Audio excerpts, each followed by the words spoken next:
Bismillahirrahmanirrahim. Assalamu alaikum. Welcome to Gohar Publishers. Our slogan is redefining the geography of education through the digital resource for conceptual learning. My name is Hasib Yamin Khan and today I will teach you the exercise 1.1.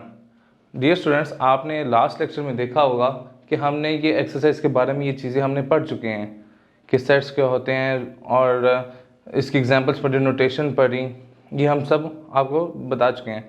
आज हम exercise 1.1 से शुरू करते हैं कि इस exercise में आपको कुछ सवाल हल करवाता जाऊँगा, उसी पैटर्न पे बाकी सवाल भी हल होते जाएंगे। आइए एक्सरसाइज 1.1 से हम स्टार्ट करते हैं।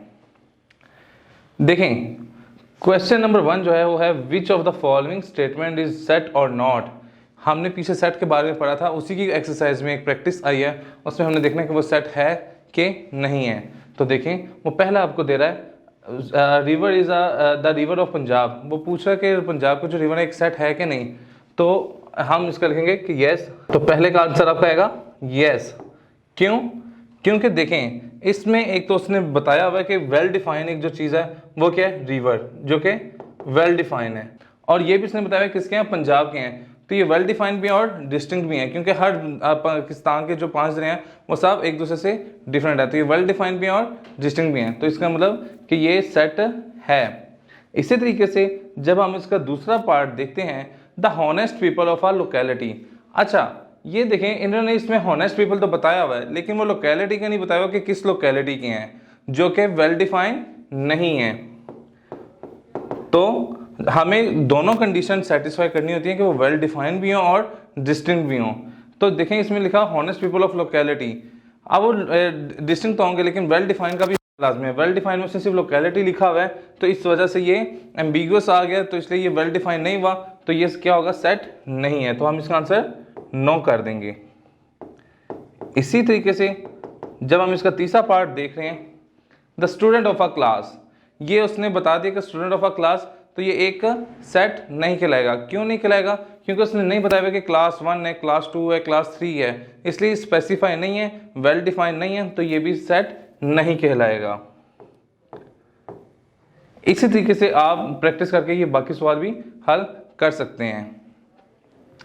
आइए इसके पार्ट नंबर 2 पे चलते हैं जी। वो कह रहे हैं fill in the blanks by using either symbol belongs to और नॉट बिलोंग्स टू। तो वो कहना चाह रहा है, बिलोंग्स टू का हमने पढ़ा था कि अगर कोई इसमें जो डिजिट उस सेट के अंदर पड़ा होगा तो वो उससे ताल्लुक रख रहा होगा, बिलोंग्स टू होगा, और अगर कोई डिजिट उस सेट के अंदर नहीं पड़ा होगा तो उसका मतलब वो उससे बिलोंग नहीं करता।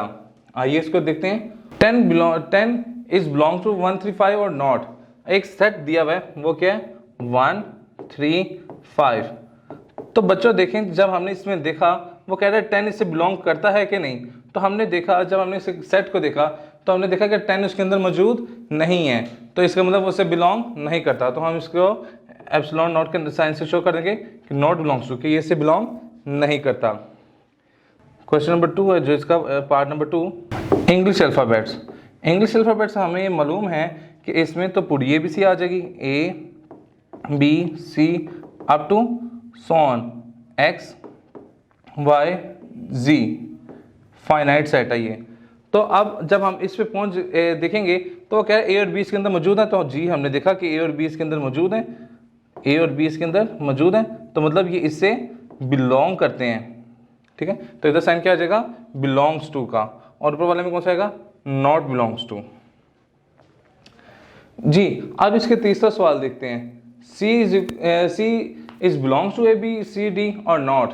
तो हम देखते हैं कि ये एक सेट है, इसमें आपको नजर आ रहा होगा A B C D, जो हमें इसने दिया वो C है, तो ये देखेंगे C इसके अंदर मौजूद है, तो इसका मतलब ये इससे बिलोंग करता है। C belongs to set A B C and D। इसी तरीके से सेम पैटर्न पे आप बाकी सवाल हल करेंगे जी। अब हम आते हैं क्वेश्चन नंबर 3 की तरफ। क्वेश्चन नंबर 3 में आपसे कह रहा है list the elements of the following sets, कि जो सेट दिए हुए हैं इनके आप लिस्ट बना कर दें। इसमें देखें कि सबसे पहला जो आ रहा है वो क्वेश्चन नंबर 3 का पार्ट नंबर 1 है। क्या कह रहे हैं, द सेट ऑफ 4 कॉन्टिनेंट्स। हमें पता है कि अर्थ पे टोटल 7 कॉन्टिनेंट हैं, उसमें से उसने मांगे में 4, तो हम 4 लिखेंगे। Asia, Europe, Australia, Africa. बाकी भी जो 3 कॉन्टिनेंट आप उनके भी नाम इसमें मेंशन कर सकते हैं, लेकिन आपने देने टोटल 4 के ही नाम है। आप कोई और नाम भी इसमें लिख सकते हैं क्योंकि 3 कॉन्टिनेंट अभी और भी मौजूद हैं। पार्ट नंबर 2 में कह रहा था set of days in a week. Question number 2, set of days in a week. तो हमें पता है कि डेज इन अ वीक में कितने आते हैं, 7 आते हैं। तो कहाँ से स्टार्ट होता है? Monday, Tuesday, Wednesday, Thursday, Friday, Saturday और संडे। यहाँ स्पेस कम होने की वजह से मैं नीचे लिख रहा हूँ, लेकिन आपने इसके आगे ही इसको कैरी ऑन कर देना है। ठीक है, तो ये हमारा हो गया। द सेट ऑफ डेज को हमने किस में लिख दिया? एक लिस्ट फॉर्म में लिख दिया, जो कि डिमांड थी। तीसरा पार्ट इसका देखें, वो हमें कहते हैं the set of 1 digit natural number. तो 1 डिजिट नेचुरल नंबर में कौन कौन से आ जाते हैं? हमें पता है कि नेचुरल नंबर कहाँ से स्टार्ट होते हैं? 1 से। 1 2 3 4 5 6 7 8 9, क्योंकि 1 डिजिट के अंदर ये था। जब हम 10 के ऊपर मूव करेंगे तो वो 2 डिजिट में आ जाएगा, लेकिन हमने इसको 1 डिजिट तक ही मांगा हुआ है, तो हमने इसे यहीं तक देना है। क्लियर है स्टूडेंट्स? क्वेश्चन नंबर 4 पे आते हैं।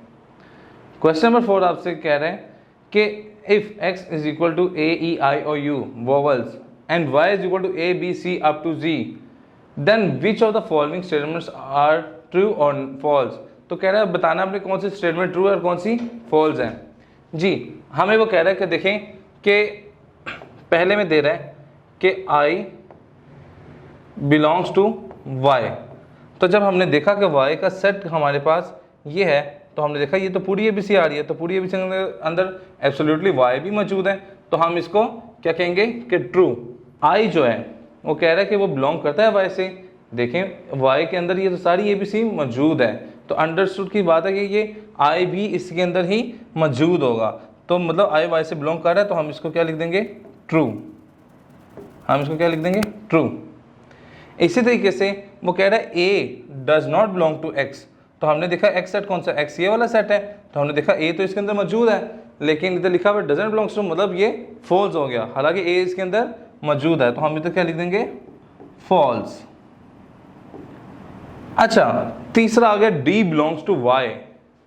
हमने देखा कि Y के अंदर तो पूरी ABC पड़ी हुई है, तो D भी इसके अंदर लाजमन पड़ा होगा, तो हम इसको क्या कहेंगे? ये भी क्या है? ट्रू हो गया। तो इसी पैटर्न पे आपके बाकी के भी सवाल सोल्व होंगे। अब हम आते हैं क्वेश्चन नंबर 5 की तरफ।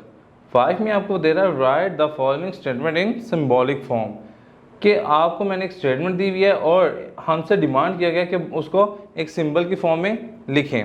तो देखें, पहला है A is not an element of set P। एक सेट P है और उसका एक एलिमेंट A है, ठीक है, ये कैपिटल P है। तो अब आप कह रहे हैं कि इससे is not element of set P, तो हम लिख देंगे इज नॉट बिलोंग्स टू। ठीक है, इज नॉट एलिमेंट ऑफ और is not belong to same है। क्वेश्चन नंबर 2 देखें, Karachi is a member of set C। सेट कौन सा आपके पास? C है, और कराची ये सेट C है, तो कराची इज अ मेंबर है, तो इसका मतलब एप्सिलॉन आएगा, बिलोंग्स टू आएगा। ठीक है, बिलोंग्स टू C के मतलब उससे ताल्लुक रखता है। तीसरा, 5 is not an element of set Q। 5 is not an element of Q। ठीक है, इसी तरीके से आपके बाकी के सवाल भी इसी पैटर्न पे आप इसको हल करेंगे, सिंबॉलिकली इसको शो करके। जी स्टूडेंट्स, अब हम देखते हैं क्वेश्चन नंबर 6। क्वेश्चन नंबर 6 में उनसे वो क्या डिमांड कर रहा है? Which of the following collections are not set and why. पहले तो इसमें सवाल पूछा था कि सेट है कि नहीं है क्वेश्चन नंबर 1 में, लेकिन अब वो इसमें पूछ रहा है कि रीज़न भी आपने बतानी है कि वो सेट है तो क्यों है, नहीं है तो क्यों नहीं है। जी आज इसको क्वेश्चन नंबर 1 के तो देखते हैं। जो A है, A सेट है कि नहीं। देखें A जो है उसके अंदर लिखा हुआ है 3 6 9 12। इसमें हम देखें, पहली चीज़ तो ये है कि ये वेल डिफाइन है कि ये 3 का टेबल चल रहा है। एक चीज़ तो हमारी क्लियर हो गई कि ये वेल डिफाइन है, और दूसरी चीज़ हम इसमें देखनी होती है वो आपकी क्या है कि डिस्टिंक्ट होना चाहिए। देखें हर एक एलिमेंट दूसरे से अलग है, ये डिस्टिंक्ट है, तो ये इसकी दूसरी कंडीशन भी पूरी कर देता है। तो हम क्या कहते हैं कि येस इट इज़ सेट, कि ये सेट है। अब हम इसका दूसरा देखते हैं W 1 1 2 3 1 1 2 3।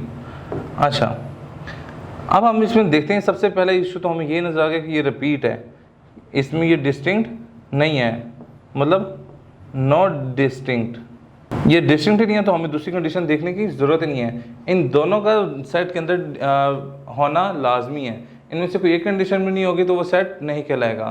तो ये डिस्टिंक्ट नहीं है, तो हमने इसको यहीं छोड़ दिया, is not a set. Same इसी तरीके से देखें, इसमें एक्स वाले में क्या आ रहा है कि एन रिपीट हुआ है, ये देखें एन रिपीट हुआ है, तो ये क्या होगा, ये भी सेट नहीं होगा क्योंकि ये डिस्टिंक्ट नहीं है। डी वाले में देखें तो ये क्या है, एक स्मार्ट के अल्फ़ाबेट है, वर्ड एक स्मार्ट है उसके अल्फ़ाबेट है, और ये सब एक दूसरे से डिस्टिंक्ट है, और ये वेल डिफाइंड भी है कि एक वर्ड स्मार्ट बन रहा है।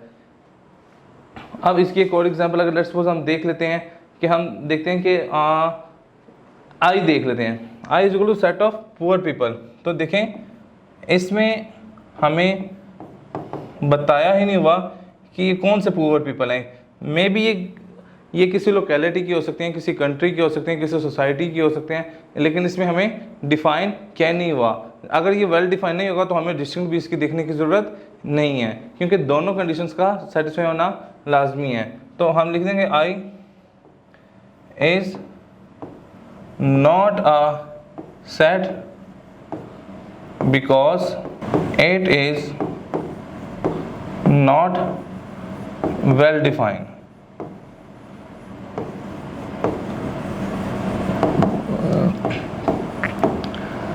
ठीक है डियर स्टूडेंट्स, तो इसी तरीके से आपके कॉन्सेप्ट आपको क्लियर कर दिए गए हैं, तो आप इस कॉन्सेप्ट के थ्रू आप इन चीज़ों को सॉल्व कर सकते हैं।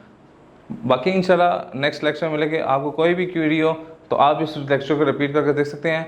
इंशाल्लाह अगले लेक्चर में मिलते हैं। अल्लाह हाफिज़।